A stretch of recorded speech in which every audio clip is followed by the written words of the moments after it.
فاروق عبداللہ نے کئی مدعوں پر اپنی بات رکھی۔ اس بات چیت میں فاروق عبداللہ نے پاکستان سے بات چیت کی وکالت کی، ساتھ ہی پی ایم مودی کے پریوار واد والے بیان پر بھی سوال اٹھائے۔ دیکھیے، جموں کشمیر تب تک نہیں ٹھیک ہوگا جب تک ہمارے دو ملک جو بڑے ہیں ان میں وہ سوچ نہ آئے کہ جنگ اب راستہ نہیں ہے، راستہ بات چیت کا ہے۔ مجھے تو بات چیت کی بات کرتا ہوں تو کہتے ہیں یہ پاکستانی ہے، مجھ پہ تو آروپ پہلے بھی تھا کہ خالستانی ہے۔ کون کون ایجنٹ ہے؟ مگر میں اپنی آواز بند نہیں کروں گا، میں بات یہ کہتا رہوں گا کہ جو ہم نے ترقی اتنے سالوں میں کی ہے وہ سیکنڈوں میں مٹ جائے گی، اور کروڑوں لوگ بے گناہ اسے شکار ہو جائیں گے۔ دیکھیے، آپ خود دیکھتے ہیں پردھان منتری کا بیان ابھی آیا تھا، انہیں ANI کو انٹرویو دیا تھا، انہیں کو دیتے رہتے ہیں، اور کہا تھا وہاں صرف 5 خاندان ہیں جو 370 کی بات کرتے ہیں۔ اگر 5 ہی خاندان ہیں یہاں پہ تو باقی لوگ جو یہ ووٹ کر رہے ہیں کس لیے کر رہے ہیں؟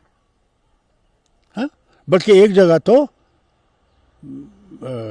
انہوں نے آزادی کے نعرے مارے، جن کے حق میں وہ بول رہے تھے کہ ان کے ساتھ رہو، وہ آزادی کا نعرہ مار رہے تھے۔ ہم نے کبھی آزادی کا نعرہ نہیں مارا، ہم نے کہا جو ہمارے حق ہے اس کو دیکھیے۔ کبھی میں نے نہیں سنا کہ ایک ریاست کو جو ہے یونین ٹیریٹری بنایا جائے، بلکہ میں نے سنا یونین ٹیریٹری کو ریاست بناتے ہوئے۔ دیکھیے، جب پارلیمنٹری الیکشن ہو سکتے ہیں اور بڑے امن سے ہو سکتے ہیں، یہ الیکشن کیوں نہیں ہو سکتے؟ ضرور ہوں گے انشاءاللہ۔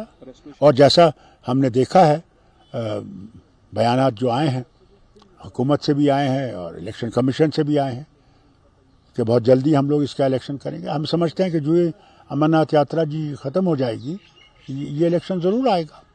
دیکھیے، اسٹیٹ ہوڈ تو دینا ہی پڑے گا، کوئی بھی حکومت جو دلی میں آئی تو وہ کرنا پڑے گا۔